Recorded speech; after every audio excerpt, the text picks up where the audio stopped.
네, 소개 감사합니다. 주말. 저는 김동해고요. UT 오스틴에서 항공우주공학 박사과정에 있습니다. 오늘 톡은 Game Theoretic Coordination in Distributed Multi-Agent Systems라고 제목을 붙였고, 결국은 코디네이션 문제, 분산형 다개체 시스템을 가지고 있을 때 게임 디오리를 응용한 코디네이션 문제에 집중해서 발표를 진행하도록 할게요. 그 백그라운드는 소개 잘 해주셔서 그냥 넘어가고요. 그래서 오늘 발표의 아웃라인은 크게 두 가지, 제가 박사과정 동안에 연구했었던 것 중에 두 가지를 소개를 드리고 싶어요.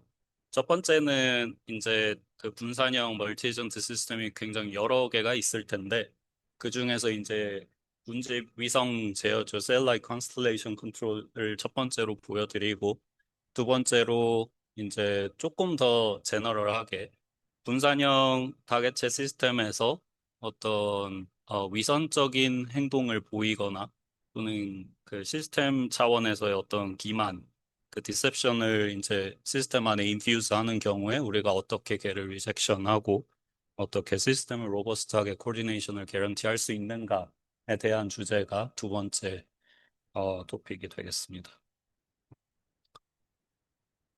그래서 저희가 수험 시스템 또는 뭐 멀티 에이전트 시스템이라고 하면은 되게 요새는 발견하기 쉬운 것들이에요. 그래서 뭐 드론 어택, 그 수험 시스템 안에서의 드론 어택은 이제 더 이상 새로운 일이 아니죠. 유크레인이나 러시아워에서도 자주 보이는 일들이고, 그다음에 여러 가지 드론을 써서 저런 엔터테이닝 쇼 하는 것도 흔히들 보입니다. 이제 사진은 2020년도에 도쿄올림픽에서 있었던 드론 쇼 사진이고요. 이제 이 외에도 아마존 그 웨어하우스 로봇이나 어떤 뭐 드론 서베일런스 티밍 이런 것들 전부 다 분산형 다개체 시스템의 대표적인 예시가 될 거고요. 이제 저희가 가져야 되는 의무는 뭐냐면은 그 2020년도에 아까 도쿄올림픽 예시에서 보면은 한 1800대 정도 되는 드론을 한꺼번에 제어를 합니다. 이거 어떻게 할 거냐가 이제 좀 그 키워드가 될 거고요. 그래서 실제로 어떻게 했냐면 거기서는 그 센트럴라이즈 컴퓨터 한 대가 1800대 드론에서 오는 센서 데이터를 읽고 그 녀석의 경로 계획이나 컨트롤 인풋을 계산해서 각 드론한테 쏴주는 형태를 띠고 있습니다. 그래서 센트럴라이즈 컨피그레이션이라고 부를 거고요. 이제 당연하겠지만 이런 시스템은 굉장히 좀 불안정합니다. 그래서 싱글 포인트 failure on the central computer가 있으면은 이제 다 깨지게 되는 거고 이제 스케일러블 하지도 않아요. 그래서 만약에 우리가 1800대가 아니고 더 많이 뭐 10만 대, 100만 대까지도 컴퓨터 하나로 컨트롤 할 거냐? 당연히 안 될 거고요. 그래서 컴퓨테이셔널 바를렉 때문에 요 센트럴라이즈 컨피그레이션은 못 써먹겠다. 그래서 이제 포커스가 자연스럽게 요 디스트리뷰티드 컨피그레이션으로 넘어가게 됩니다. 그래서 이제 각 에이전트 하나하나가 요 점들로 표현이 될 거고요. 그 각 점들은, 에이전트들은 주위에 있는 이웃들과의 어떤 상호작용을 통해서 상황을 인지를 할 거고요. 그 주위에 있는 녀석들의 어떤 컨트롤 꼴이나 비헤이비어를 보고 이 녀석의 컨트롤 목적이 또 수정하게 됩니다. 그래서 이렇게 되면은 어떤 중앙화된 컴퓨터도 없고 각 에이전트들은 자기 이웃들만 참조해가지고 컨트롤러를 설계하면 되기 때문에 스케일러블한 시스템이 될 수 있다라고 말씀드릴 수 있겠고요. 그래서 이제 좀 추상화된 어떤 분산형 멀티 에이전트 시스템에 대해서 얘기를 했는데 이제 실제로 에어스페이스 도메인에 와보면은 되게 흔히들 발견됩니다. 그래서 첫 번째로 볼 수 있는 게 셀-like 컨스텔레이션이죠. 그래서 그 위성을 여러 개를 뿌려놓고 이제 그라운드 스테이션 하나에서 모든 위성들을 다 한꺼번에 제어할 수는 없으니 자기들끼리 주위에 있는 위성 따라서 뭐 포메이션 플라이트를 하던 어떤 그 의도하고 있는 그 올빗을 유지할 수 있게끔 서로 간의 커뮤니케이션을 통해서 분산형 제어를 의도를 합니다. 그래서 각 셀라이트들이 자기의 미션은 뭐고 어떻게 컨트롤을 해야지 미션을 완수할 수 있는지를 다 알고 있는 상태로 온보드에 다 그 제어 로직들이 들어가 있는 상태죠. ATM이라고 불리죠. Air Traffic Management. 사실 비슷한 느낌인데, 이제 관제탑에서 근무하는 한 명의 어떤 휴먼 오퍼레이터가 많은 수의 에어크래프트를 한꺼번에 다 컨트롤할 수가 없으니, 이제 이 녀석들, 에어크래프트들끼리 어떤 코디네이션을 할 수 있도록 누구가 먼저 공항에 도착할 건지, 누구는 시간을 좀 더 공중에서 쓰고, 후순위로 들어올 건지에 대한 어떤 코디네이션 알고리즘이 필요하게 됩니다. 이제 스페이스 쪽으로 넘어가면은 조금 더 응용 사례들이 많아지죠. 그래서 2020년에 나사에서 발사했던 그 Perseverance랑 Ingenuity를 보면은 이게 Ingenuity는 마르스 헬리콥터고요. 이제 Perseverance가 로버로 어, 작동을 했는데 그 인제누이티가 먼저 떠가지고 어디가 안전한 곳인지 어디로 가도 되는지에 대한 정보를 주면 퍼세비어런스가 경로 계획을 해서 미션을 완수를 했습니다. 근데 이게 화성에서 지구까지 그 단일 방향 커뮤니케이션 하는데 24분까지가 걸려서 결국 지구에서 컨트롤하는 건 불가능하고요. 그래서 이제 마르스에서 자기들끼리 미션을 완수할 수 있도록 이 녀석들도 분산형으로 자기들끼리 커뮤니케이션에서 미션을 완수할 수 있도록 설계가 돼 있습니다. 그래서 조금 이제 밀리터리 도메인으로 넘어와서 보면은 퍼슈트 이베이전 게임이라 그래서 이제 어떤 어태커, 흔히 말하는 뭐 미사일이죠. 어떤 타겟 컨벡셋이 있을 때 이제 요 녀석을 접근하는 걸 어떻게 요격할 것인가. 근데 이제 디펜더들 사이에서는 콜라보레이션이 있을 수도 있고 없을 수도 있고 이 환경에서 어떤 조건 하에서는 요 어태커가 요격이 될 거고 어떤 환경에서는 불가능한지 따위에 대한 이야기를 할 수 있겠죠. 그래서 요 모든 것들이 다 분산형 멀티 에이전트 시스템의 예시라고 할 수 있겠습니다. 그래서 우리가 어떤 코디네이션을 하고 싶다라고 얘기했을 때 쓸 수 있는 테크닉이 여러 가지가 있을 거예요. 그래서 첫 번째로 이제 가장 먼저 떠오르는 거는 어떤 오브젝트 함수 하나를 설계를 해놓고 모든 에이전트들이 이 오브젝트 함수를 미니마이즈 또는 맥시마이즈 하기 위해서 움직이는 방향으로 설계를 하면 되겠죠. 근데 이제 그거를 흔히 이제 디스트리뷰티드 옵티마이제이션이라고 부를 건데 문제는 뭐냐면 모든 에이전트들이 그 오브젝트가 뭔지를 알아야 되고 같은 방향을 향해 있는 게 확실해야 됩니다. 그다음에 이제 또 다른 이제 방향으로는 휴리스틱 스웜 코디네이션이라 그래서 아까 말했던 것처럼 이제 자기 이웃에 있는 녀석들만 보고 그 트렌드를 따라가는 방향으로 설계를 하면 어떤 특정 상황에서는 우리가 솔루션을 개런티할 수도 있고 컨버전스 또는 스테빌리티까지 개런티할 수 있는 경우들이 있습니다. 근데 상당히 좀 제한적이고 일반적으로는 어떤 퍼포먼스나 그 최적화에 대한 어떤 옵티멀리티 갭이나 바운드를 보장하기는 힘든 거고요. 그래서 이제 저희는 게임 티어리 쪽으로 포커스를 맞출 겁니다. 그래서 요 프레임워크 안에서는 각 에이전트들이 자기만의 고유한 로컬 오브젝티브가 있을 거고요. 이제 각 플레이어들은 그냥 자기만의 로컬 오브젝티브를 옵티마이제이션을 하는데 결과적으로 그 로컬 옵티마이제이션이 글로벌 오브젝티브를 옵티마이즈하는 방향으로 시스템을 끌고 가게 될 겁니다. 그래서 그거뿐만이 아니고 이제 요 프레임워크 안에서는 주로 솔루션의 어떤 개런티나 스테빌리티까지 볼 수 있어서 게임 티어리가 많이 쓰이게 되죠. 네.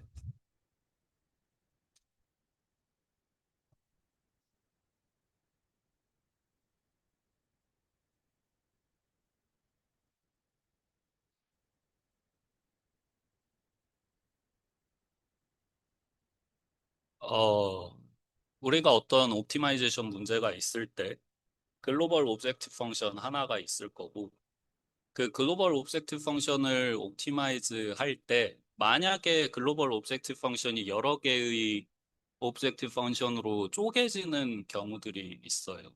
그래서 그 경우에는 각 에이전트 하나하나들이 각 그 쪼개진 오브젝티브 함수만을 옵티마이즈 하는 방향으로 끌고 가면은 결국은 요 글로벌한 오브젝티브 함수가 옵티마이즈 된다라는 이야기입니다.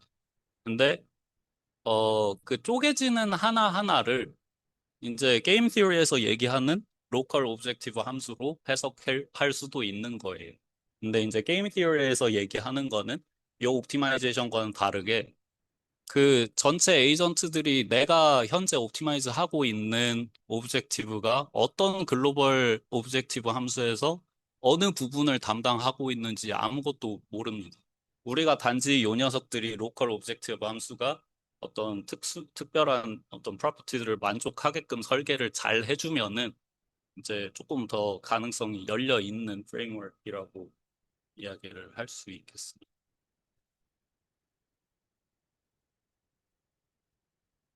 그래서 게임 시오리 이야기를 조금 해볼게요. 혹시 게임 이론을 좀 아시나요? 아예 잘 없으신가요? 네.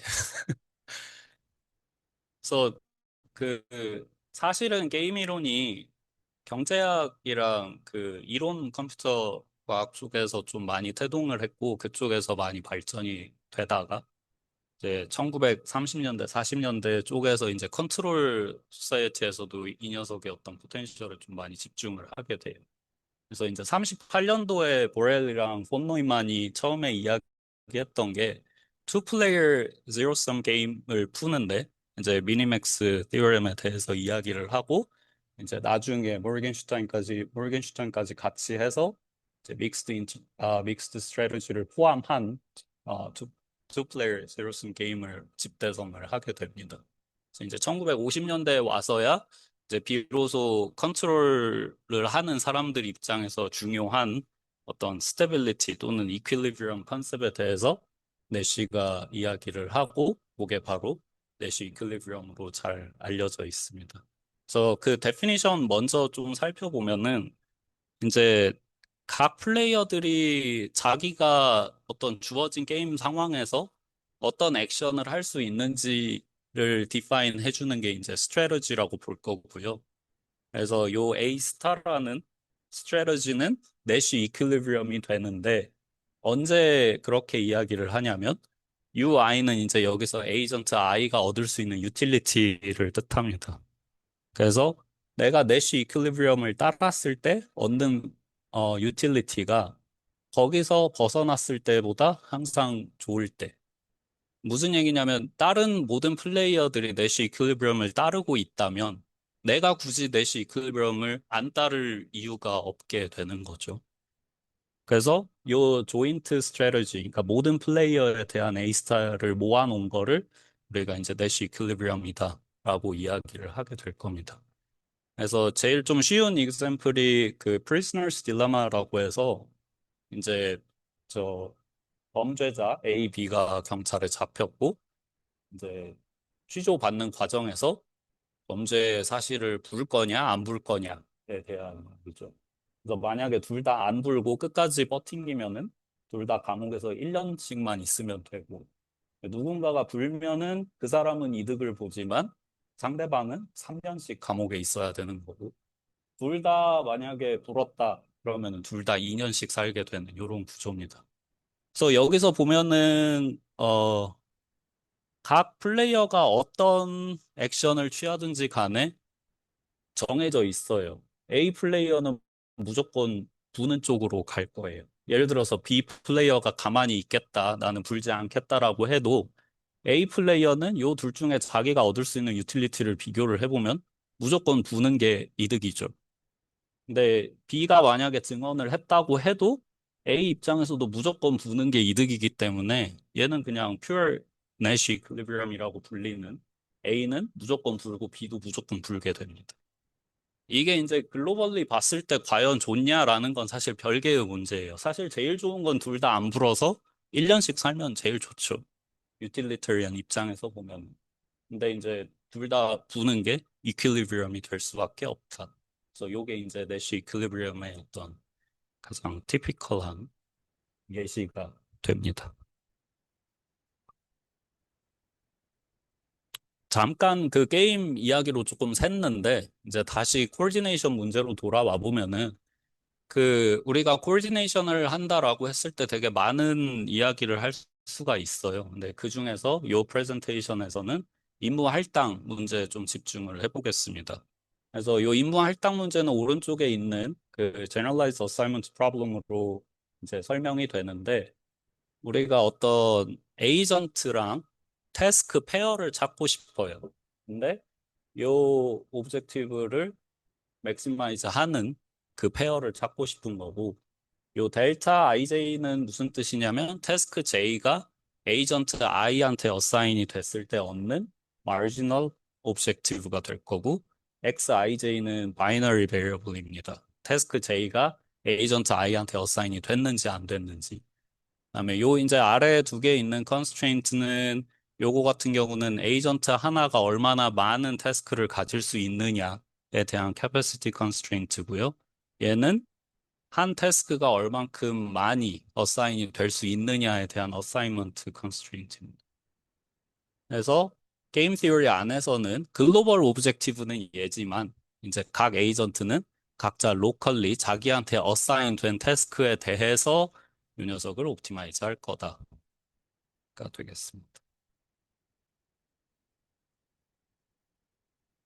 그래서 이제 첫 번째 문제로 넘어갈게요.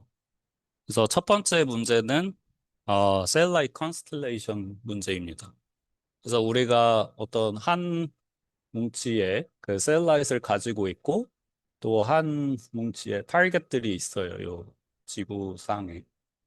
그랬을 때 우리가 하고 싶은 거는 어떤 셀라잇이 어떤 타겟을 옵서브 해야 인포메이션 게인 또는 estimate mean square error를 미니마이즈 할 수 있는가에 대한 이야기입니다. 그러니까 인포메이션 게인을 맥시마이즈 하거나 민스퀘어 에러를 미니마이즈 할 수 있을 것이냐. 이 경우에는 이제 인포메이션 게인으로 표현이 된 거죠. 그래서 PT0는 이제 메저먼트 없이 그냥 타임 프로파게이션 쭉 했을 때 코베리언스일 거고 PTTA는 요 A가 이제 그 메저먼트 페어 솔루션 셋이 될 거고 그래서 그 어떤 셀라잇이 어떤 타겟을 지켜보는지에 대한 액션 패스를 집어넣었을 때의 포스테리어 코베리언스 간의 차이 그러니까 얼만큼 내가 인포메이션을 얻었느냐가 오브젝티브 함수가 될 겁니다.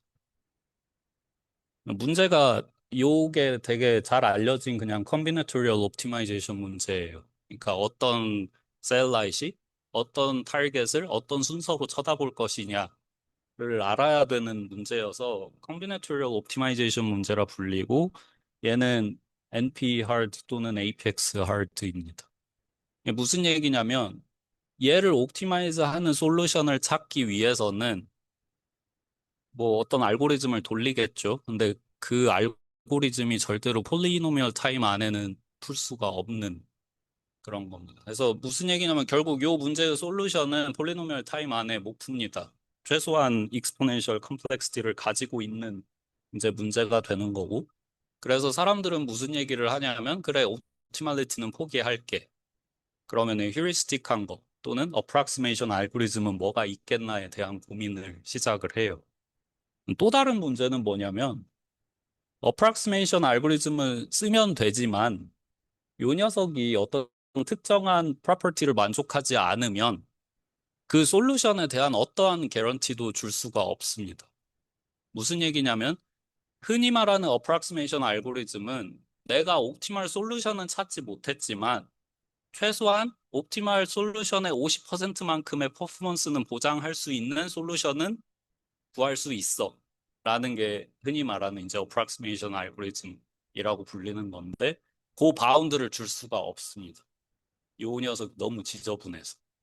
그래서 요 인포메이션 게인으로 표현되는 요 JMSE 함수가 그런 대표적인 지저분한 함수 중에 하나예요.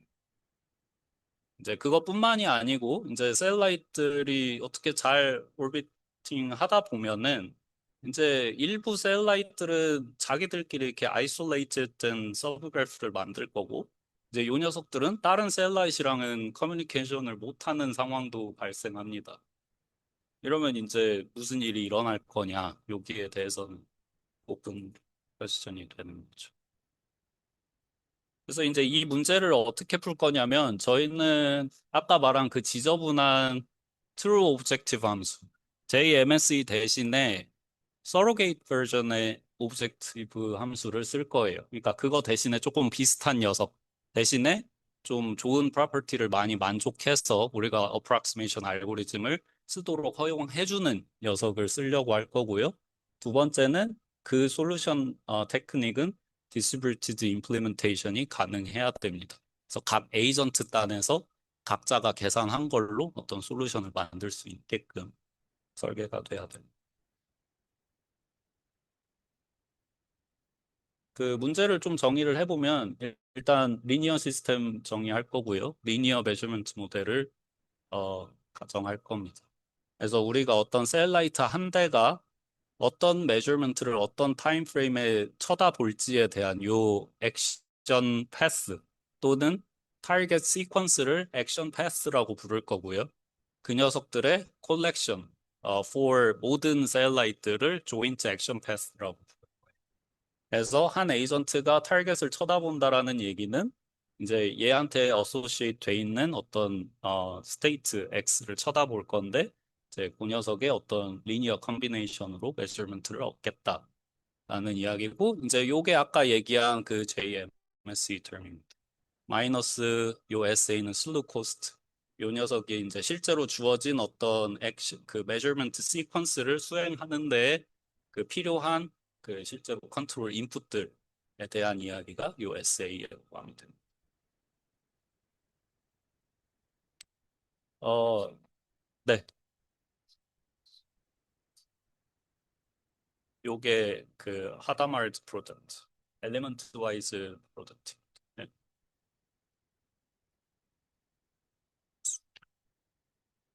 네. 그래서 이제 서로게이트 함수가 뭐가 될 거냐가 사실 제일 중요한데 요거는 너무 좀그 디테일한 내용이라서 스킵을 할 거고요. 그 결국은 아이디어는 뭐냐면 이 녀석 자체가 좀 더러운 함수다 보니 얘 직접 쳐다보지 말고 이 녀석의 프린시플 컴포넌트만 쳐다보자가 아이디어입니다. 그래서 이 녀석의 프린시플 컴포넌트 아날리시스를 하고 난 다음에 그 프린시플 컴포넌트에 대해서만 서메이션 해서 J bar 얘가 이제 서로게이트 함수가 되는 거고 그 서로게이트 함수를 쳐다보자가 아이디어고요. 근데 그렇게 서로게이트 함수를 정의를 하게 되면 좋은 점이 뭐냐면 그 JMSE 대신에 요 JBar는 요 네 가지 프로퍼티를 다 만족을 해요. 이제 요 네 가지 프로퍼티가 뭐냐면은 어프락시메이션 알고리즘을 쓰기 위한 프로퍼티들입니다. 거기다가 또 하나가 요 서로게이트 오브젝티브 함수가 태스크 와이즈 세퍼러블하게 바뀝니다. 그래서 우리가 어떤 오브젝티브 함수를 원래 계산을 하려면은 조인트 액션 패스에 대해서 인포메이션 게인을 다 계산을 해야 되는데 이제 얘는 타겟별로 쪼개서 그 조인트 액션 패스가 타겟마다의 인포메이션 게인을 얼만큼 주는지를 그냥 다 썸하면은 바뀌게 변해요. 근데 요 태스크 와이즈 세퍼러빌리티가 포텐셜 게임을 쓰게끔 허용을 해줍니다. 이제 요 포텐셜 게임이라는 게 뭐냐면 로컬 오브젝티브를 정의를 해요. 각 에이전트들이 실제로 나는 요 오브젝티브를 미니마이즈 할 거야 라고 하는 그 이유가 요렇게 정의가 돼요. 이게 이제 뭐냐면 에이전트 I가 메저먼트 페어 AI를 수행했을 때 marginally 전체 오브젝티브 대비 내가 에이전트 I가 얼만큼 컨트리뷰션을 줄 수 있느냐입니다. 그래서 전체 풀 매저먼트 페어를 계산했을 때랑 저 마이너스 내가 아무 일도 하지 않았을 때를 빼서 실제로 나의 마지널 컨트리뷰션을 계산을 하는 거고 이렇게 되면은 이제 우리가 가지고 있는 문제가 포텐셜 게임으로 해석이 된다. 그래서 포텐셜 게임의 좋은 점은 뭐냐면 결국 한 오브젝티브, 한 에이전트가 자기 로컬 오브젝티브를 얼만큼 옵티마이즈 했냐가 글로벌리 봤을 때 우리가 결국 옵티마이즈 하고 싶었던 글로벌 오브젝티브에서의 어떤 인크리먼트랑 같아져요. 그래서 각 에이전트가 난 이 정도 일을 했는데 그 이 정도만큼이 결국은 글로벌 오브젝티브에서도 그만큼의 임프루먼트가 있는 게 보장이 됩니다. 그래서 그게 좀 중요한 포인트고 이제 조금은 그 좀 딥한 게임 티어리틱 이야기인데 그냥 흘려 들으셔도 될 것 같아요. 뭐냐면 요 포텐셜 게임은 이제 최소한 하나의 퓨어 내시 이퀄리브리엄을 보장을 해요. 그러니까 이제 게임 티어리를 하다 보면 제일 큰 문제가 내시 이퀄리브리엄 컨셉 자체는 알겠고 좋은 것 같은데 그런 내시 이퀄리브리엄이 존재하는지도 사실은 굉장히 큰 문제입니다. 근데 이 경우에는 포텐셜 게임으로 치환되는 걸 안 순간 이퀄리브리엄이 존재한다라는 거는 알아요. 그 다음 프로퍼티가 finite improvement property라 그래서 우리가 어떤 best response based 알고리즘을 쓰면은 그 내시 이퀄리브리엄을 무조건 찾을 수 있다는 게 보장이 됩니다. 그래서 그 알고리즘이 뭔지는 제가 뒤에서 설명을 드릴 거예요. 그래서 결국은 뭐냐면은 우리가 어떤 셀 라이트과 타겟 간의 메저먼트 페어를 찾는 문제를 게임 티어레틱하게 해석을 할 거고 그 게임 티어레틱한 프레임워크가 주는 어떤 개런티들이 너무나 강력해진 상황이죠. 근데 이제 그것뿐만이 아니고 그렇게 찾은 내시 이퀄리브리엄은 전체 글로벌 오브젝티브의 50%인 거를 보장이 되는 솔루션 퀄리티에 대한 어떤 바운드가 생기는 거죠.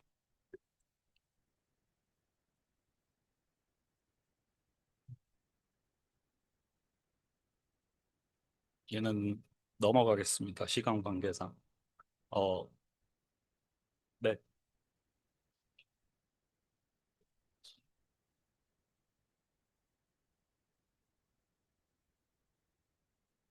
어, 이제 포텐셜 게임이라는 게 아까 얘기했던 그 프로퍼티가 제일 중요해요.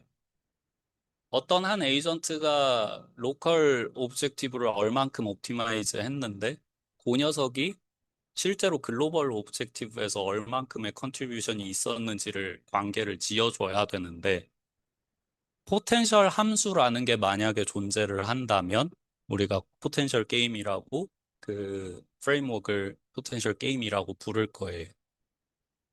근데 요 경우에는 특별하게 우리가 애초에 제안했던 그 서로게이트 함수 자체가 포텐셜 펑션이 됩니다. 그래서 거기에 임프루브 된 만큼이 로컬 오브젝티브가 되고 그 로컬 오브젝티브가 결국 글로벌 마지널 임프루먼트가 되는 그런 구조인데 글로벌 오브젝티브가 반드시 포텐셜 펑션일 필요는 없습니다. 아예 그러니까 머릿속으로 흔히 떠오를 수 없는 어떤 함수가 갑자기 떠올라서 체크해봤더니 포텐셜 펑션이 되더라. 그러면 땡큐입니다. 그냥 포텐셜 게임 쓰시면 돼요. 근데 그 함수가 뭐냐를 스트럭처리 찾기는 되게 힘든 거고, 이제 그래서 게임 티어레틱하게 얼로케이션 푸는 사람들은 일부러 저런 식의 그 로컬 오브젝티브 자체를 마지널 컨트리뷰션으로 정의를 해서 저 녀석이 원래 글로벌 오브젝티브 자체가 포텐셜 펑션이 되게끔 설계를 하는 구조가 되는 거죠. 그래서 결국 중요한 거는 포텐셜 펑션을 찾는 거다. 이 경우에는 그 포텐셜 펑션이 글로벌 오브젝티브가 되고 포텐셜 게임이 되는 순간 이 좋은 일들이 일어난다. 라고 정리를 하면 될 것 같습니다. 넘어갈 건데 요 디오렘이 이야기하는 거는 아까 얘기했던 것처럼 그 셀라이트들이 아이솔레이트 서브그래프 여러 개를 만들 수도 있잖아요. 그런 상황에서도 퍼포먼스 바운드를 줄 수 있느냐인 거고 50%처럼 깔끔하게 요 아래 있는 것처럼 50% 퍼포먼스 바운드 줄 수 있어까지는 얘기 못 하지만 뭔가 이야기할 수는 있다라는 게 요 디오렘의 내용입니다. 그래서 이제 좀 알고리즘 설명을 드리면은 20개의 셀라이트에 50개의 타겟이 지구 위에 있을 거고 커뮤니케이션 페일리어 뮤를 정의를 할 건데 이제 요게 function of 요 디스턴스입니다. 그 IJ 셀라이트 페어들의 그 디스턴스죠. 그래서 얘네가 멀면 멀수록 커뮤니케이션이 안 될 확률이 올라간다. 그래서 보면은 이제 그 많은 베스트 리스폰스 알고리즘 중에서 우리는 디스트리뷰트 스토캐스틱 알고리즘 DSA라고 불리는 녀석을 쓸 거고 얘가 사실 어떻게 움직이냐면 한 에이전트가 자기의 베스트 리스폰스를 계산을 하고요. 그 베스트 리스폰스 계산한 결과를 네이버링 셀라이트한테 주고 근데 어떤 확률에 의해서 주는 거고 그거를 받은 네이버링 셀라이트는 또 자기의 베스트 리스폰스를 업데이트를 하게 되는 그런 구조입니다. 그래서 되게 단순하죠. 그래서 Best Response Based Algorithm이라고 부르는. 그래서 이제 얘는 그 Communication Fail Rate이나 어떤 그 자기 Best Response Update Rate을 이제 바뀌었을 때 컨버지 하냐인 건데 결국 뭐 속도의 차이만 있을 뿐이지 그 파라미터가 뭐가 됐던지 파이나이 이터레이션 안에 컨버전스는 보장이 된다라는 내용이고 그래서 좀 그 시뮬레이션 결과를 보면은 왼쪽 그래프에서 빨간색이 이제 DSA MSE라고 표현된 게 제안한 방법이고요. DSA 스코어라고 불리는 게 이제 있었던 방법론. 그다음에 CGA가 Centralized Greedy Algorithm. 그래서 보면은 제안한 게 있는 것보단 좋은데 CGA보단 조금 안 좋아요. 이게 사실 당연한 건 게 그 Centralized Greedy 보면은 얘는 그 센트럴라이즈 컴퓨팅 노드 하나를 어줌해서 이 녀석이 모든 에이전트의 글로벌 인포메이션을 다 가지고 있다고 가정을 합니다. 그래서 이제 뭐 베스트 리스폰스 계산하고 그걸 어떤 probability로 상대방한테 전달하고 이제 어떤 probability로 얘도 자기 걸 업데이트하고 그 모든 과정이 다 생략되기 때문에 사실 당연히 좋을 수밖에 없는 그런 구조죠.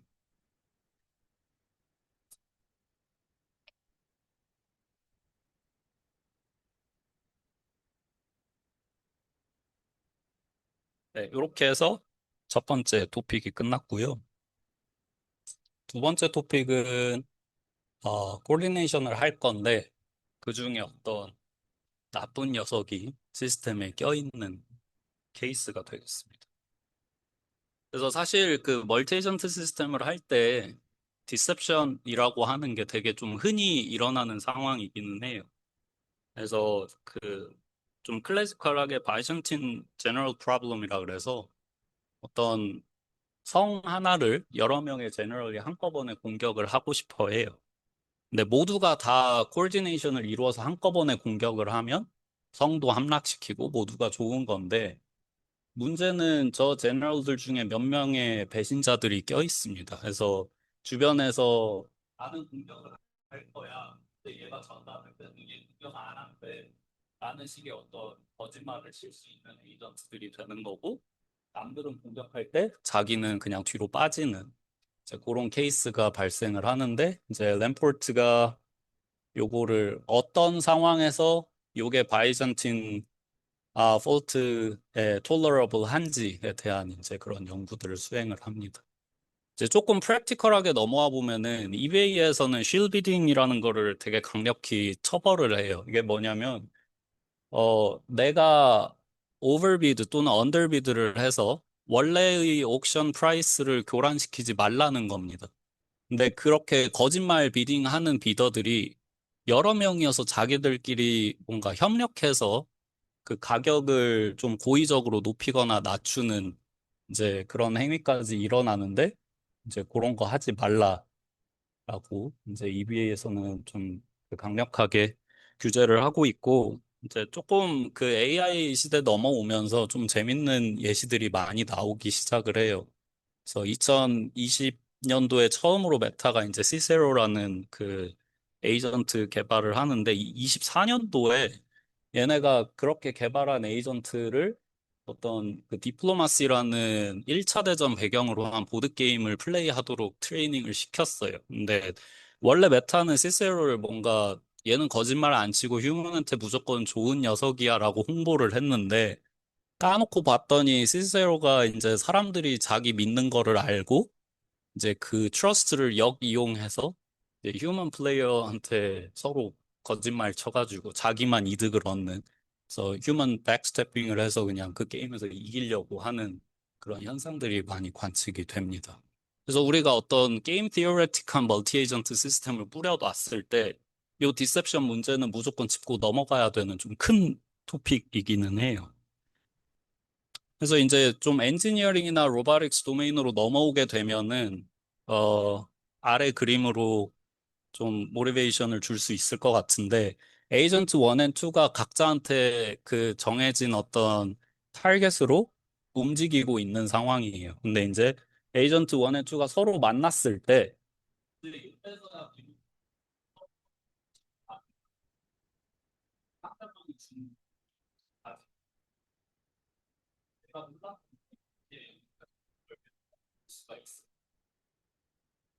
이때 이제 좀 그 큰 질문 하나가 들어오죠. 만약에 상대방이 준 정보가 거짓이면 어떡하지? 내가 가진 시스템 자체가 거짓말을 하는 플레이어들이 껴있으면은 어떻게 해야 우리가 로버스트하게 코디네이션이 가능할까라는 고민을 하게 됩니다. 그래서 이제 어떻게 해결할 거냐? 이제 흔히 떠오르는 생각은 그냥 학습하면 되지 않냐? 상대방이 주는 정보 가지고 학습해서 제가 진짜로 괜찮은 녀석인지 아닌지를 알면 되지 않냐? 인 건데 만약에 이제 거짓말 치는 플레이어가 진짜로 똑똑해가지고 이제 주는 정보마저도 이게 진짜인지 아닌지 분간을 못하는 수준으로 주면은 단순한 학습만으로는 요거를 막을 수가 없습니다. 그래서 이제 CPS라 그래서 Cyber Physical Systems 그 프레임워크 안에서는 이제 그 디셉션 자체를 어떤 시스템 어택으로 해석을 해서 우리가 그 어택을 어떻게 디텍션하고 막을 것인지에 대한 고민을 해요. 근데 이제 요 프레임워크에서 문제는 뭐냐면 에이전트들이 그 가능한 디셉션, 가능한 어택을 미리 알고 있어야 됩니다. 근데 그렇지 않은 경우가 되게 많죠. 그래서 이제 저희의 접근 방법은 이제 마켓 베이스드 또는 메커니즘 디자인이라고 불리는 것들을 쓸 거예요. 그래서 특히 메커니즘 디자인이 뭐냐면 그 Theoretical Computer Science, TCS라고 불리는 데에서 좀 태동돼서 나온 그 경제학이랑 같이 나온 녀석인데 그 게임 티어리 그러니까 컨트롤 하는 사람들 입장에서의 게임 티어리라고 하면은 어떤 주어진 게임 세팅 안에서 내시 이퀄리브리엄이 뭔가를 찾는 게 흔히 말하는 게임을 이용한 어떤 컨트롤이 될 거예요. 얘는 그 반대 방향입니다. 그래서 주로 인버스 게임이라고도 불리는데 어떻게 게임의 룰을 잘 설계를 해야 우리가 원하는 아웃컴이 나올 것이냐. 그 반대 방향으로 고민을 하기 시작을 해. 그래서 이제 나오기 시작하는 게 Incentive Comparable Mechanism이라 그래서 룰을 진짜로 잘 설계하면은 에이전트들이 거짓말 칠 인센티브 자체를 없애버릴 수가 있어요.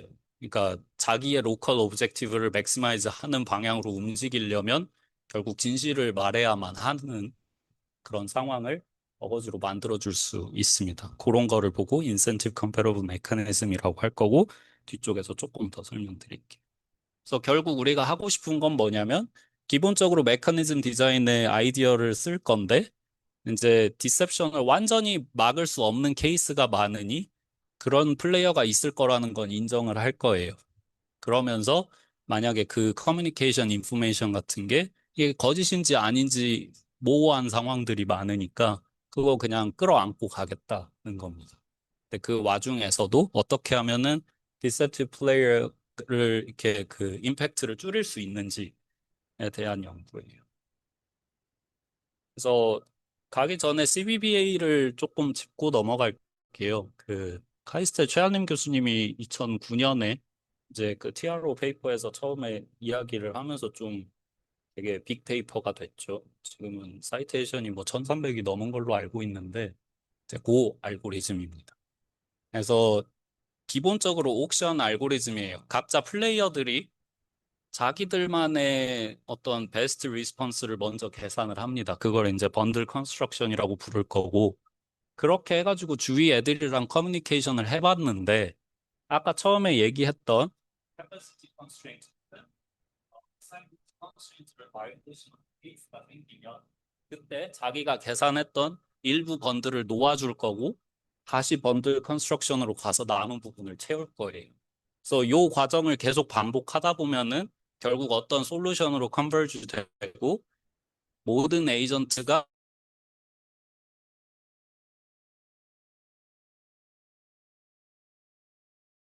그게 원래 CBBA 페이퍼의 내용이죠.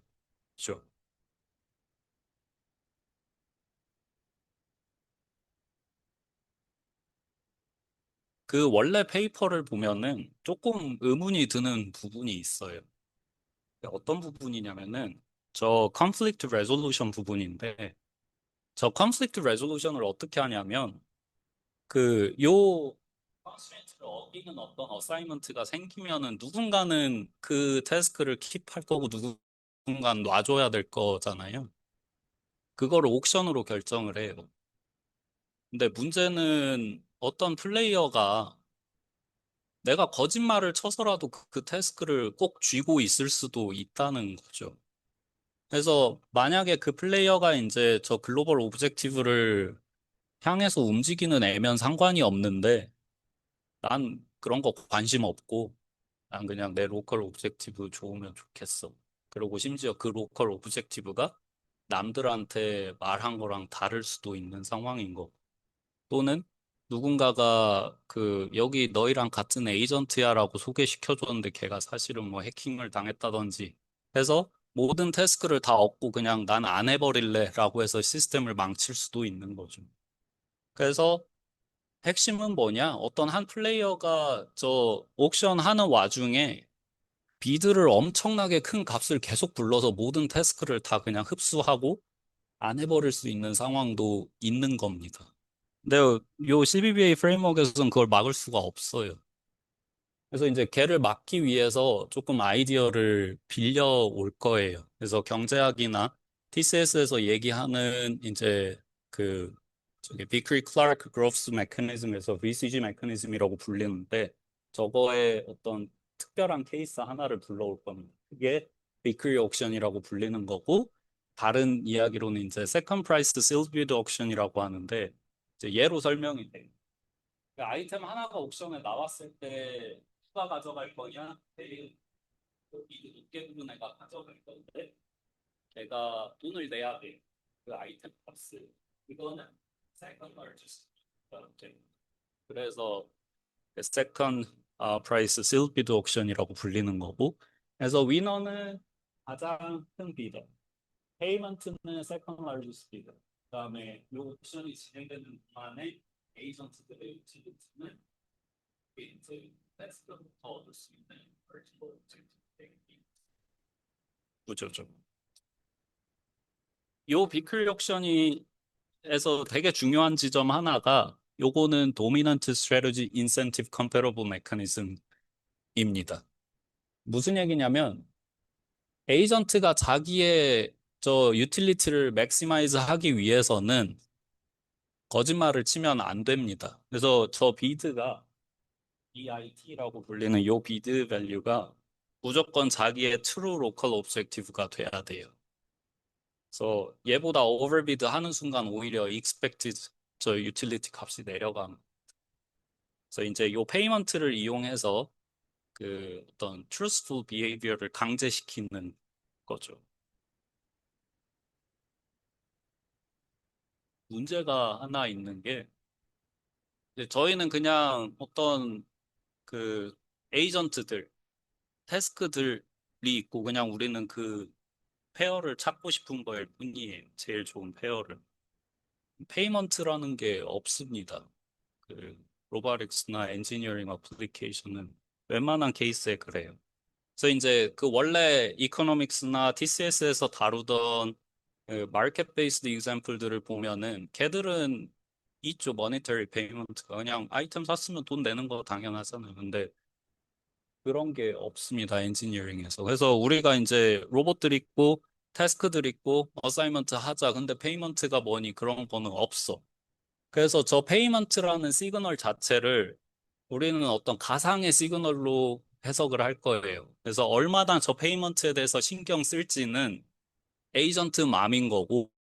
그래서 만약에 에이전트가 진짜로 착한 녀석이면은 저 트러스트 로우 of i가 1이 돼서 진짜 fully trust를 챙길 거고요. 그게 아니면 저 트러스트 값이 엄청나게 내려서 이제 나는 페이먼트 하나도 신경 안 써. 그냥 난 내 맘대로 비딩 할 거야가 되는 거죠.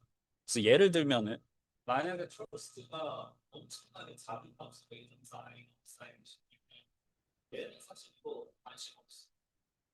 그거에만 관심 엄청나게 큰 값을 그냥 이거를 써 어떻게든 테스트를 그냥 가져오려고 할 거. 나는 게임 있었던 신경도 안 쓰고.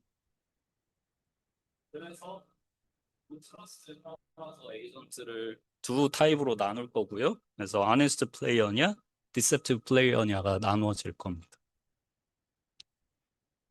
그 니고시에이션 프로블럼을 좀 정의를 하면은 이제 에이전트 셋 A가 있을 거고 태스크 셋 T가 있을 거고 각 에이전트들은 원래 자기들이 가지고 있던 태스크 셋이 있을 거.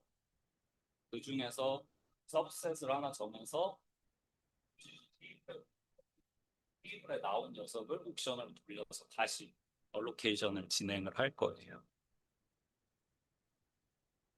그래서 아까 얘기했던 것처럼 트러스트가 1일 때는 최적의 비딩이 그냥 실제로 그 테스트가 가진 가 많이 써가지고 처리를 하면은 얘가 네, 이게 얘기하는 게 그냥 옵티멀 트러스트 뭐 그래도 트러스트가 만약에 엄청나게 작은 A급자 아이는 그냥 하게 따를 그냥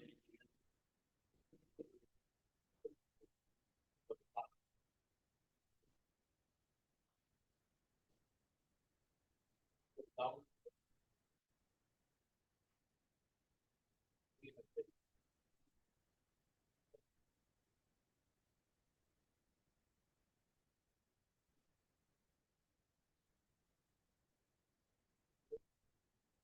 전에 대한 거라서 어, 딱히 신경 안 쓰셔도 됩니다. 결국 중요한 거는 truthful bidding인데 one over row만큼 인플레이트 돼 있는 비딩이 발생을 할 거다라는 거죠.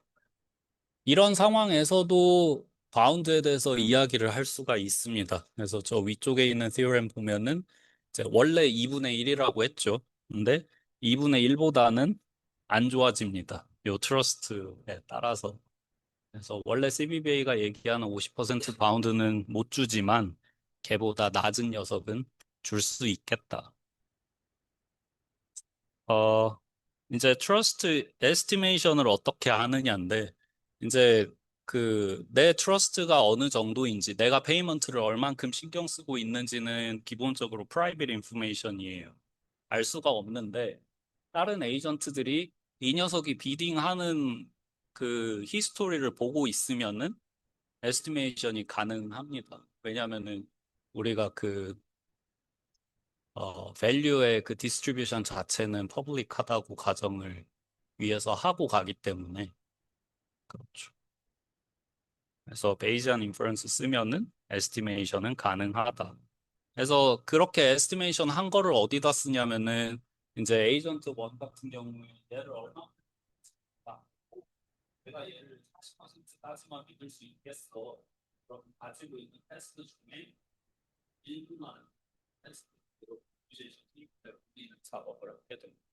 그래서 얘는 사실 그냥 프랙티스에서도 똑같죠. 우리가 니고시에이션 하는데 상대방이 못 믿을 것 같다 싶으면은 많은 정보를 공유를 안 하는 것처럼 얘도 이제 트러스트에 따라서 내가 얼만큼 정보를 공유할지를 결정을 하게 됩니다.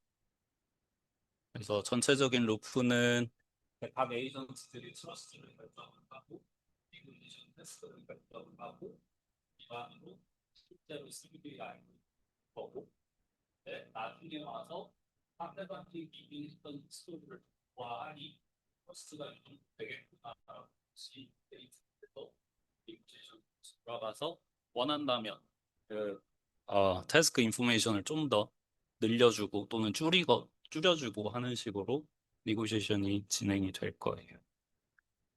그래서 시뮬레이션 결과를 좀 보면은 UAV 3개가 있는데 우선들이 쉽게 테스트 하는 넘버들이 있는데 그만큼 테스트가 예,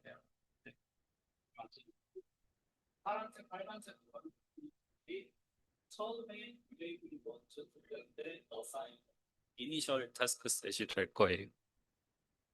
그래서 이제 각 밸류들, 태스크가 가진 밸류를 요 감마 디스트리뷰션에서 뽑을 건데 이제 민하고 베리언스가 이렇게 정의돼 있다는 얘기는 만약에 한 태스크가 녀석에 가깝다라고 하면은 에이전트 추가한테 이 녀석은 큰 밸류를 가지고 있는 테스트다. 그래서 결국은 뭐냐면 니고시에이션 끝나고 우리가 어떤 클러스터링 결과를 좀 기대하고 있는 거예요. 여기서 에이전트 1, 2는 honest player고 에이전트 3는 honest 플레이어일 수도 아니면 deceptive 플레이어일 수도 있습니다.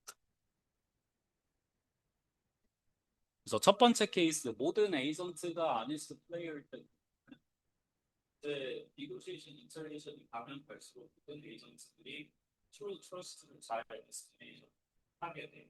그 결과 가면 갈수록 모든 에이전트들이 서버한테 테스트 정보를 더 많이 하는 거.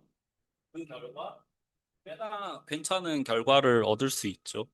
이제 왼쪽에 있는 태스크들, 오른쪽에 있는 거, 가운데 있는 걸로 나뉘어서 이제 태스크 어사이먼트가 이루어지게 됩니다. 근데 이제 좀 그 반대 케이스인데 요 녀석 보면은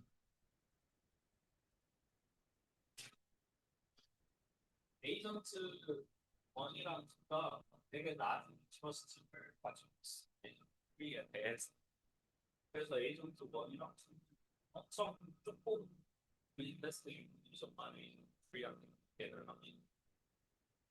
그 결과 니고시에이션을 해도 에이전트 3는 자기가 원래 가지고 있던 태스크만 그냥 계속 가지고 있어요.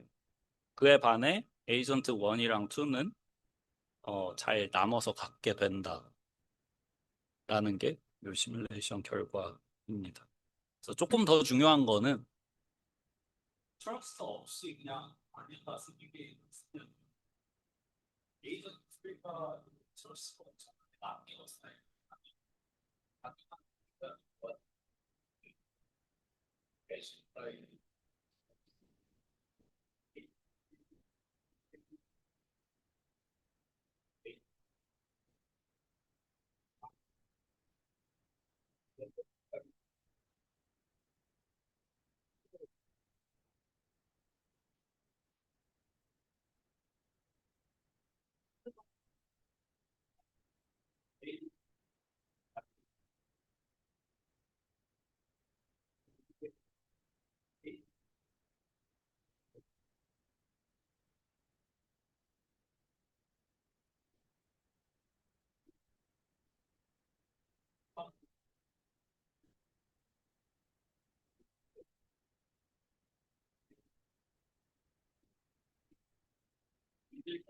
오브젝티브를 확보할 수 있다라는 이야기죠. 그래서 결론은 제가 연구했던 게 사실 요 세 개의 좀 인터섹션 어딘가에 멀티에이전트 시스템을 이야기를 할 때 우리는 엔지니어링 관점에서 많이 봅니다. 주로 옵티마이제이션이나 어떤 컨트롤 티오리 관점에서 쳐다보는데 이제 문제는 뭐냐면은 저 엔지니어링 관점에서 봤을 때 우리가 웬만한 케이스에서 그냥 모든 플레이어가 착한 플레이어들, 거짓말 안 치는 애들, 또는 주어진 게임의 룰을 다 잘 따른다라고 가정돼. 근데 그럴 수가 없겠죠. 그렇지 않은 케이스.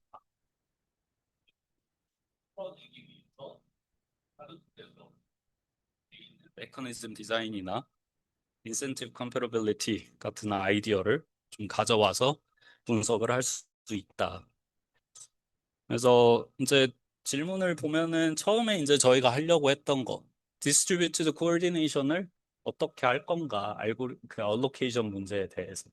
네, 특별히 adversarial settings. 첫 번째 경우에서는 이제 커뮤니케이션이 잘 안 될 때, 두 번째 케이스에서는 거짓말 치는 플레이어들이 있을 때 어떻게 할 것이냐에 대한 거고, 이제 surrogate based sense tasking을 처음에 받고, 이제 그 비클 옥션을 이용한 CBBA를 두 번째로 받고, 이제 시간 관계상 여기선 설명 안 했는데, 이제 모노토닉 컨센션 프로토콜이라 그래서 좀 내시 프로덕트를 또 옵티마이즈하는 재밌는 메커니즘들이 많이 있습니다.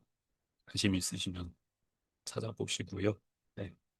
그래서 이제 좀 나아갈 수 있는 방향은 사실 되게 여러 개가 있어요. 몇 가지만 좀 설명을 하면 아까 말했던 그 퍼포먼스 바운드들 있잖아요. 50% 또는 뭐 50%보다 살짝 트러스트만큼 안 좋아진 그런 녀석들이 이제 어, 어떻게 하면 조금 더 타이트한 바운드를 줄 수 있는가? 어떻게 하면 알고리즘의 컴플렉시티를 조금 더 줄일 수 있는가에 대한 그런 고민들을 할 수 있겠다입니다.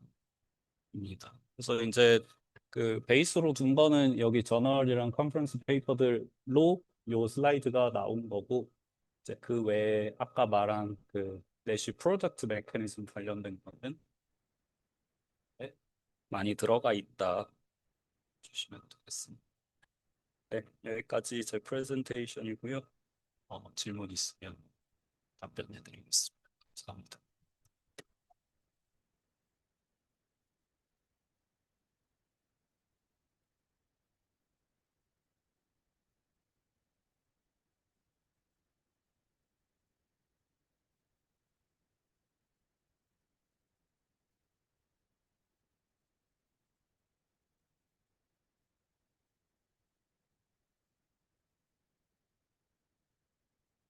네,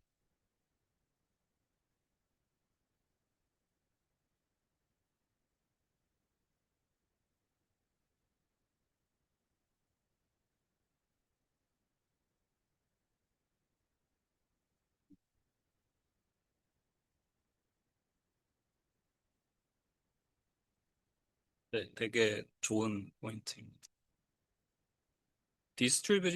디스트리뷰티드 알고리즘을 이야기를 할 때 좀 중요한 부분 중에 하나가 각자 베스트 리스폰스를 계산을 하고 그 녀석을 어떤 타이밍에 옆에 있는 에이전트한테 넘겨주는지가 되게 중요해요.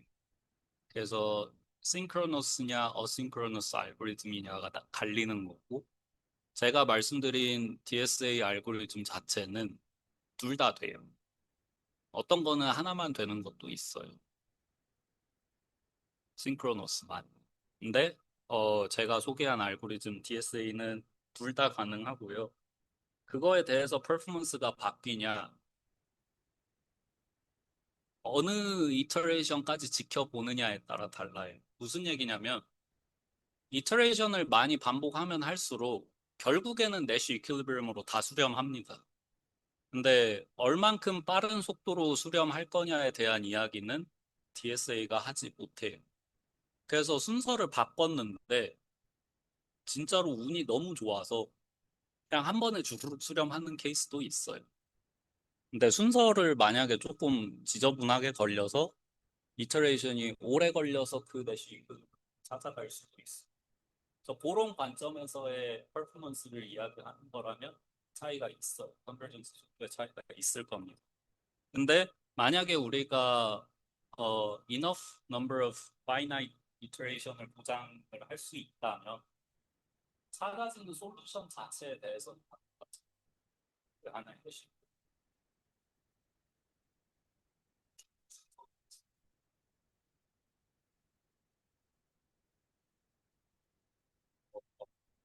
과연 휴리스틱하다기보다는 알 수가 없을 것 같아요. 그러니까 어떤 순서로 커뮤니케이션을 해줘야 더 빨리 찾을 거냐를 휴리스틱하게 찾을 수 있냐라는 질문으로 저는 들리는데, 어, 제가 알고 있는 DSA 알고리즘은 그런 건 없지 않나. 예, 그렇게 휴리스틱하게 오더를 잘 설정해서 그냥 그렇게 쉽게 찾아지는 문제였으면 애초에 NP 학습이지도 않았을 거고 컨비네이터리 옵티마이제이션으로 분류되지도 않지 않았을까라는 생각이 드네요. 네,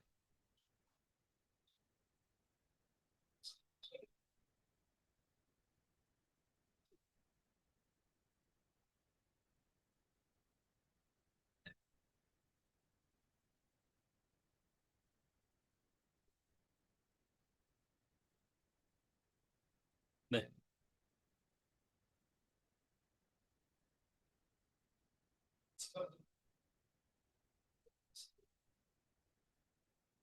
네.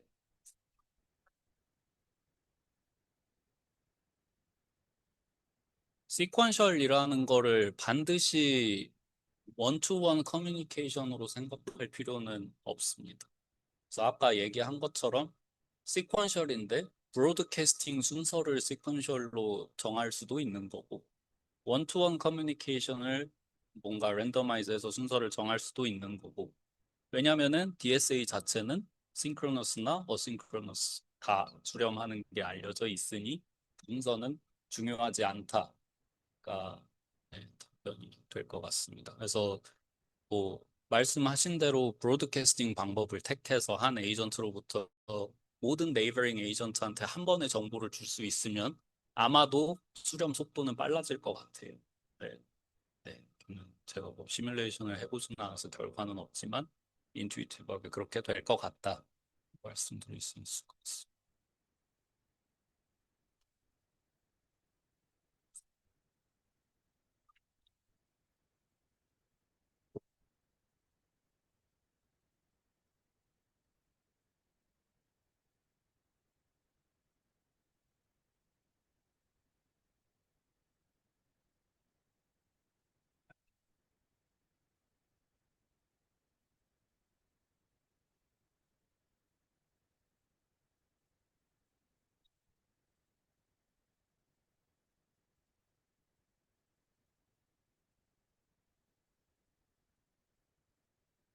음,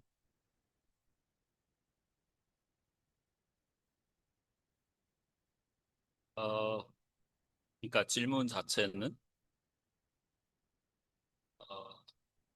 디셉티브 플레이어가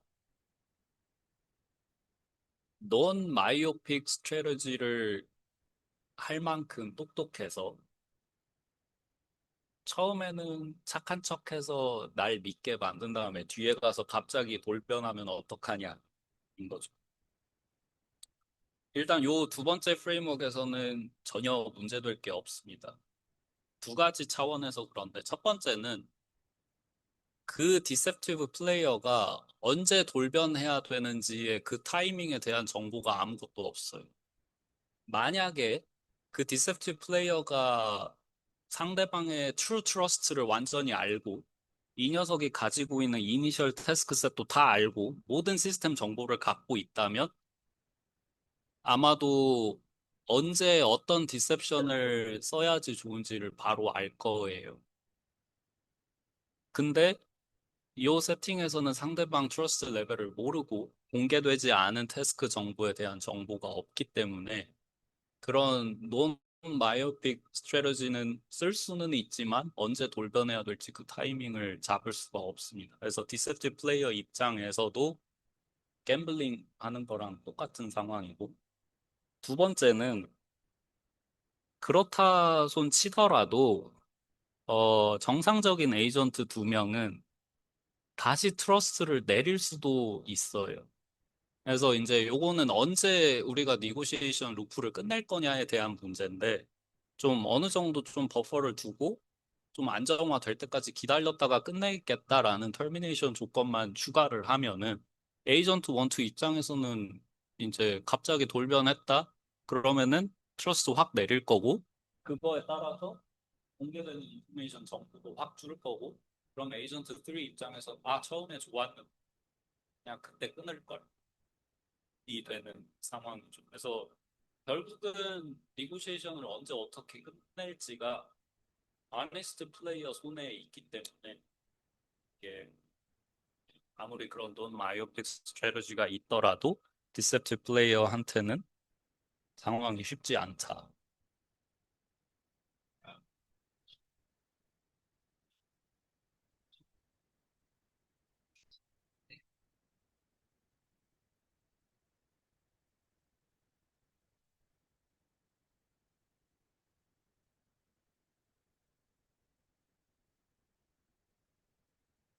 아네스트 플레이어들한테는 그렇죠. 자기들끼리는. 근데 against deceptive 플레이어한테는 가혹해지니까. 근데 그 against deceptive 플레이어한테 어떻게 행위할지는 incentive comparable mechanism이 정의하는 바는 없습니다. 얘는 이제 저희가 룰을 디자인하기 나름이고 요 케이스에서는 트러스트 기반으로 걔를 좀 harsh하게. 다루는 방향으로 설계를 했기 때문에 가능하다. 그래서 이제 절반은 맞다. 아네스트 플레이어들끼리의 인터랙션은 인센티브 컴패러블 메커니즘이 정의한 대로 따라가지만 디셉티브 플레이어한테 하는 행위 자체는 우리가 새로 제안한 트러스트 베이스드 메커니즘로를 따라서 움직이는 거다.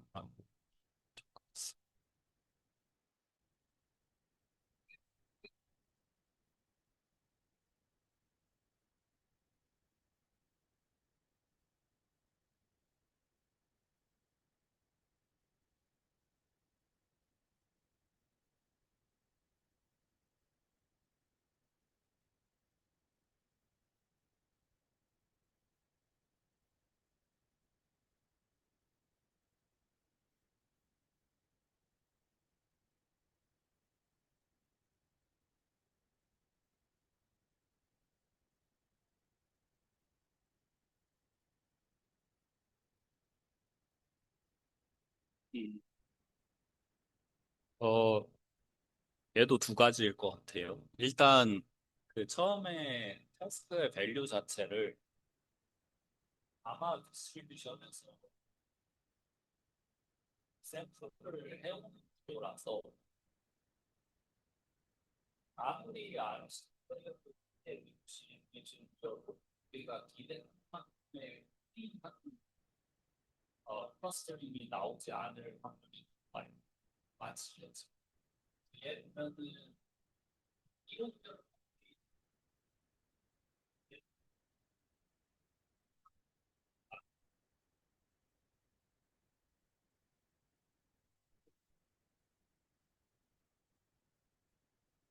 건데 그냥 랜덤들 에서 나오는 거기 때문에 사실 알 수가 없습니다. 그래서 말한 거에 대한 답을 하려면 몬테카를로 시뮬레이션까지 돌려서 그 클러스터링의 경향성을 봐야 맞는 것 같고, 플레이어 수가 많아졌을 때, 뭘 이야기할 수 있느냐. 계산 복잡도는 당연히 그 number of player에 따라서 증가하는데, 폴리노미얼이고요. 그래서 computationally 봤을 때는 efficient하고. 또 하나 얘기할 수 있는 건, 어, 각 플레이어가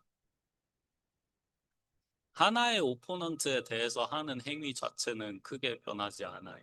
그러니까 예를 들어서 에이전트 1이 에이전트 2에 대해서 하는 행동이나 에스티메이션 또는 그거에 따른 결과가 다른 플레이어들의 존재 자체로 영향을 받지 않습니다. 그러니까 아무리 많은 추가적인 플레이어가 있다 해도 요 둘 사이의 인터랙션은 똑같을 거예요. 그게 왜 그러냐면 얘인데 제가 위기니스 설비스에 대해서 설명을 했나요? 안 하는 거 맞죠? 그래서 인센티브적으로는 이 미리 인센티브한테 주는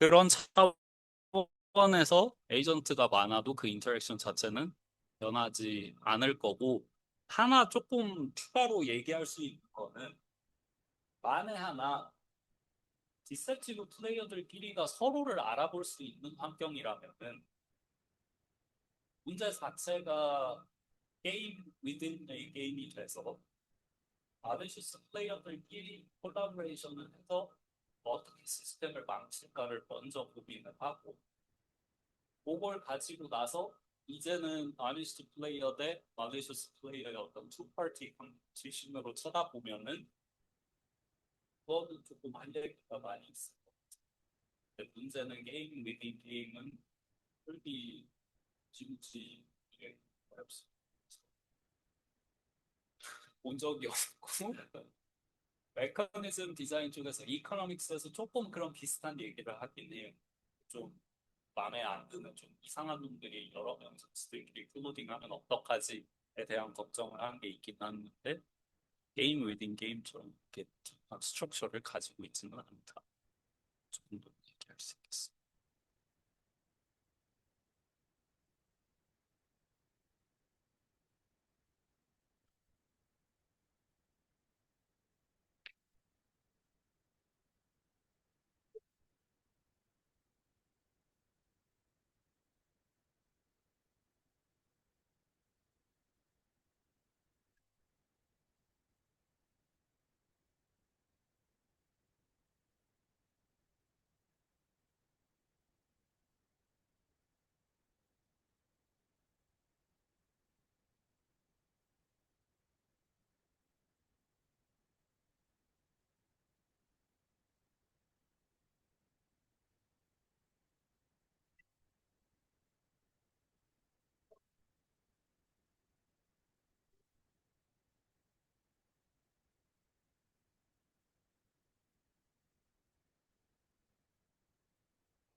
음,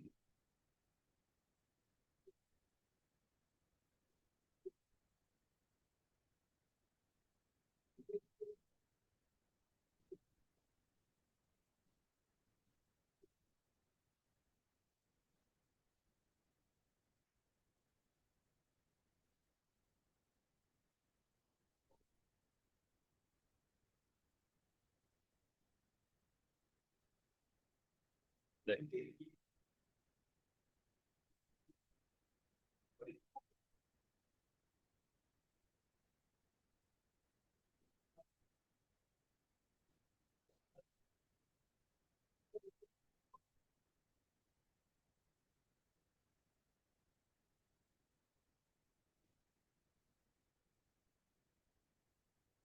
되게 좋은 포인트고요. 어, 조금 쉬운 대답은 없을 것 같고, 일단 요 CVB 한정돼서 이야기를 하면은 현재 제안한 거는 말씀하신 그 무드를 포함해서 이야기할 수 있습니다. 그러니까 상대방이 진짜로 거짓말을 쳐서 그런 건지 얘의 로컬 오브젝티브 자체가 바보같이 설계가 돼서 그런 건지에 대한 해석이 둘 다 가능해요. 왜냐면은 결국 그 트러스트 레벨이 지배하는 거는 딱 요 페이먼트 하나입니다. 얼만큼 요 페이먼트 만약에 모든 에이전트들이 다잘 디자인됐으면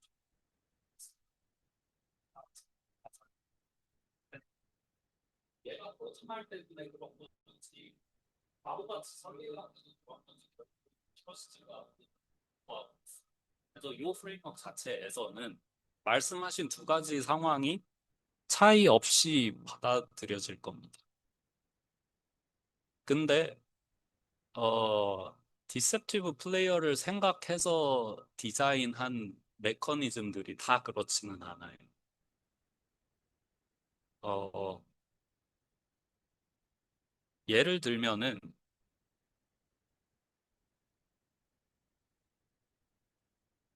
모노토닉 컨세션 프로토콜이라고 이제 그 내시 바게닝 프로블럼이라고 이제 저 summation of local objective utilitarian social welfare 그거 말고 이제 프로덕트를 맥시마이즈 하려고 하는 쪽이에요. 그건 뭐냐면은 이제 글로벌 오브젝티브 자체가 로컬 오브젝티브의 고도로 표현이 돼서 이제 거기서부터는 페어리스도 같이 신경을 씁니다. 왜냐면 누구 하나만 툭 튀어나오면 안 좋잖아. 그래서 모두가 다 골고루 로컬 오브젝티브가 높으면 좋겠다가 되는. 그 케이스에서는 디셉션이랑 그냥 바보 같은 녀석이랑 차이가 너무 극명하게 나는. 그래서 디셉션을 하기 시작하는 순간, 예를 들면, 포스트맨 도메인 생각을 해. 어, 친구들이 오는 각자가 딜리버리 해야 되는 패턴이 있을 거고, 얘들이 그거를 서로 도와가면서 트래블링 디스턴스 줄이고 싶어. 이거가 어떻게 프로덕트 트래블링 디스턴스. 트래부터는 이제 이 녀석이 그냥 바보 같은 녀석이었을 때 그냥 이거는 잘 해서 원래 안 주면은 주고 안 받아야 되는 걸 받고 정리했지만 인센티브 페이어가 되는 순간 없는 레터를 한장 만들어 또는 원래는 그러니까 내가 이 레터를 가지고 있어서 해야 되는 시점에 보여줘야 될 걸 안 보여주지. 또 그때부터는 좀 많이 그냥 단순히 멍청해서 나오는 것과는 진짜 적극적으로 서가지고 나오는 것과는 많이 결론은 두 번째에서 보여준 이 트러스트 베이스 CBBA에서는 말씀하신 적극적인 디셉션과 바보 같아서 생기는 문제와의 차이 또는 그거를 분석하는 프레임워크 자체가 차이가 없겠지만 트러스트 컴포넌트 딱 하나 있으니까 그걸로 다 해석이 되겠지만 이제 방금 말한 포스트맨 도메인 프로블럼 같은 경우에는 좀 많은 차이가 있다. 그 거짓이라는 걸 포함하는 순간, 그리고 그 거짓을 어디에 어떻게 칠 거냐에 대한 고민이 들어가는 순간, 없는 태스크 만들고, 있는 태스크 숨기고, 이런 거는 이제 그냥 바보 같다고 해서 될 문제는 아니잖아. 그래서 훨씬 더 그 악의적인 액션 스펙트럼이 넓어진다.